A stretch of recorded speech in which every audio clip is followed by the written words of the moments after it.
What's up guys, Sleepz here with another episode of my Journey to an Ultimate Team, and we're going to start this episode off in the SBC section because we're going to be tackling this week's marquee matchups. We're not going to do all four, but we are going to do a couple, and we're going to make a little bit of profit off this Melbourne Victory, Melbourne City one because we did have actually a Melbourne City Silver who went for a little bit of coins. Now, the ones we are going to do, we're starting off with this one, is the Atletico versus Barcelona because you get a rare gold pack, which is worth 25,000 coins, and fortunately for me, I had everything required. I had a Barcelona player, an Atletico Madrid player, and I had a full La Liga team. I didn't have to buy a single player, so this is the reason we opened all those packs earlier on in the series, is to have players for specific moments like this to get free packs essentially from these SBCs. The next one we're going to do is the Dortmund versus RB Leipzig one, and again, we also did have the requirements for this one. We didn't have to purchase a single player, and we even were able to use a bronze and got away with it. We still had a high enough rating, so we're going to go ahead and submit this one, and as you guys see, there's a price for that one, a little less than the Atletico Barcelona one, but it is a 15k pack nonetheless. So just like that, using old recycled players that otherwise we would have possibly discarded, we got ourselves two packs for it. So it's definitely 100% worth it if you're opening packs to keep a great majority of those players, because in the long run, they can just end up turning into more packs in the future. So in this first pack, we don't get anything great. This is the 15k pack, which I'm going to save the better ones for later. And we actually get Jorginho, which we already own, so we literally have no use for that player. We're going to send him to the transfer list. The other players weren't all that great either, but of course, we're going to store those for future SBCs, store all the consumables, chemistry styles, send those to the transfer list, and now move on to the 25k pack, which this is where the good stuff is, right? Hoping for some billboards, and do we get them? No, we don't. Of course we don't, right? But what we do get is Denis Suarez, which we literally just used to put in the SBC. So we got our player back. I'm not going to sell him. Sometimes you can sell players that are required for the marquee matchups and make a little bit of coins, but he wasn't going for all that much. So I'm just going to store him right back in the club, put Casilla on the transfer list, and then we're going to move on to something that I know you guys have probably been looking forward to, and that is some trading, because we did actually manage to not, pull off any miraculous bargains. We didn't make any trades that were upwards of like 20, 30k, nothing ridiculous like that, but we made enough trades to definitely make some steady ones, and I didn't get one, I actually got four, so I'm quite pleased with this first trading session. We'll start off with Thiago, who we paid 67,000 coins for. We're going to look to list him up for 74,000 coins, which will lead to about 4,000 coins profit. Next one is Marcelo, 87 overall. We managed to get him for 65,000 coins. We're going to look to list him up for 72,000, looking to make just over 3,000 for him, and this is a pretty good one. We actually got ones to watch. Sanchez, the center back that we're actually using in our Premier League side. We got him for 40,250 coins, and we're going to list him up for 47,000, looking to make about 4,000 coin profit on him. And finally, we have here Mkhitaryan, which we're actually going to make our biggest profit of. We bought him for 35,250, looking to sell him for 42k in order to make a 5,000 coin profit. You guys saw that I actually accidentally sent him to the transfer list, which is a 100% accident, but that's okay because in this next part of the video we have to go into the transfer list anyway, and I am going to list him now. So you guys can definitely see there in the transfer list I still have plenty of those Turkish left backs, and the next day when I went to go list a couple of them, I actually saw that the price wasn't anywhere near 6,000. Sometimes it was actually under 4,000, so I'm kind of just holding on to them to see what I can do. Hopefully it'll go back up. Maybe if a couple more of them sell, I can sell them at night when the prices tend to creep up just a little bit. But after that, once I kind of started dipping into the Turkish league and I was like, okay, some of these silvers actually go in. I never thought to actually check in my own club for silver Turkish league players, and actually had two, one of which went for 3,200 and this other guy actually went for 6,500 coins. So I listed both of those guys up, and you guys see we actually immediately sold our Sanchez. So right there we made 4,000 coin profit, and you guys saw there that I actually had one of the Turkish league left backs sold, and also the Melbourne City player there. You guys saw a player that was worthless prior to these marquee matchups actually sold for 5,000 coins. So guys, if you're not doing this, checking your club for players that might be required for marquee matchups, you definitely should be doing that. Anyway, what am I doing right here in the background? What is going on? Why am I trying to get Russian League silvers for cheap? So yesterday, it kind of blew up on Twitter a little bit.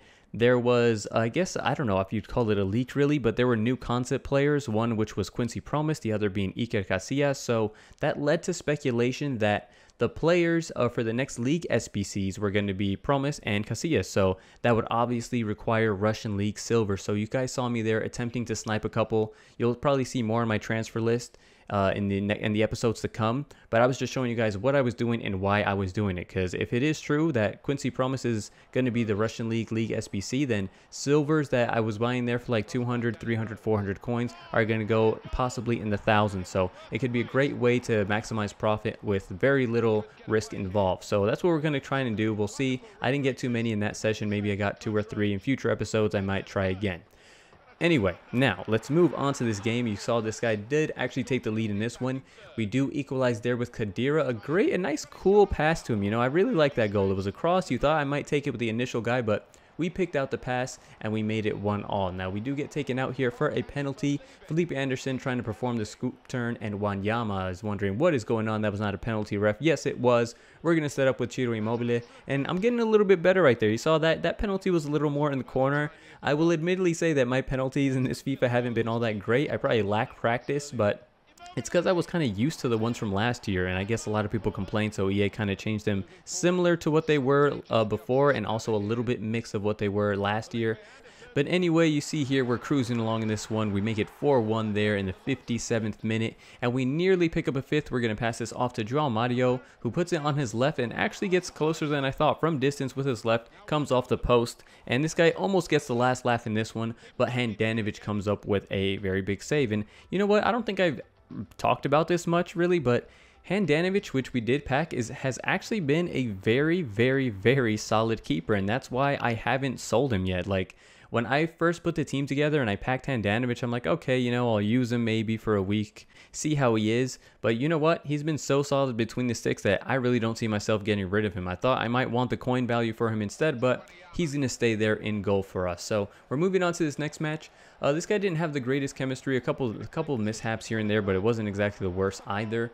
Danny Welbeck opens up the scoring in this one. A good cut back there from Izquierdo. We're on the ball here with Izquierdo again. He picks up another assist. Lanzini finds space in the box, put it into the corner, giving us a 2-goal cushion in this game. And now this is just a great, great header from Danny Welbeck. Like, you don't see many headers like that. I definitely certainly don't score many headers like that. He was really, really far out and actually got enough power to basically score a bullet header from a good distance. Like, I haven't scored many headers like that, so I was very impressed with Welbeck's goal there.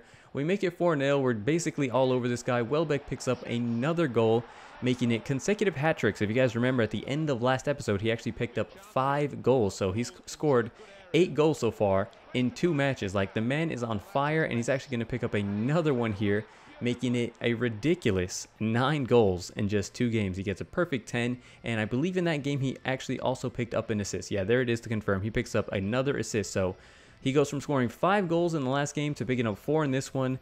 The man is on fire, so I'm definitely been quite happy with Danny Welbeck up top this far. Basically, as equally as happy as I have been with Ciro Immobile. Now let's move on to the next and final game. We're hoping to clinch the title with a victory here, and this guy's actually playing 5 at the back, like 5-2-2-1. I think this is the first 5 at the back team I've come up against, which, you know, kind of thinking about it, it's a little bit surprising. You think with how difficult it is to defend, you'd see more 5 at the back teams, but anyway, we do score in this one to make it 1-0. João Mario with a great first-time rip puts that one in to give us a 2-goal lead. And he actually does try to pull one back here with Diego Costa. That's a very solid save again from Handanovic, proving his worth. And on the counter, we're actually going to play in Felipe Anderson. And the reason that there is a huge gaping hole there is because he actually, on that last attack with Diego Costa, he led the attack with Rudiger. He pulled the center back out, and he was actually charging down the wing with him, so I knew there would be a huge gap, and we exploited that nicely on the counter. He pulls one back there, though. Fabregas makes a good run inside the box, and he makes no mistake with his finish. However, we answer back basically instantly. That was kind of a fluky goal. If you guys see, the keeper does actually manage to get a glove on it. He pops it in the air, but it still actually went in, fortunately for us. We make it 5-1 there. Felipe Anderson just completely rips that one on his weaker side as well. Very nice goal from him, and we actually are going to score a 6. Immobile wants to get on the score sheet yet again, making it 6-1. So a huge victory for us. Felipe Anderson with 3 goals and 2 assists, and that one a huge contribution. And with that, we clinched the Division 8 title. So that's 3 titles in a row. We've only taken 1 loss so far, so things in seasons are looking quite nice for us. 4,300 coins as a reward. And what's better than that is that our trading session was successful. Now, I will admit to you guys, when I listed these players, I actually thought that I was listing them for a little bit on the expensive side, but we didn't have to bring down any prices whatsoever. We sold everything for the target value, and we made a lot of coins. Like, we're almost at 275,000 coins, which is more than what we had when we actually went in to the Premier League team. Like, we have more coins than before we bought the Premier League team. So we're in good shape as far as coins, and we're going to hopefully build that up even more. Now, moving on to some player stats, because we did just actually get the division title.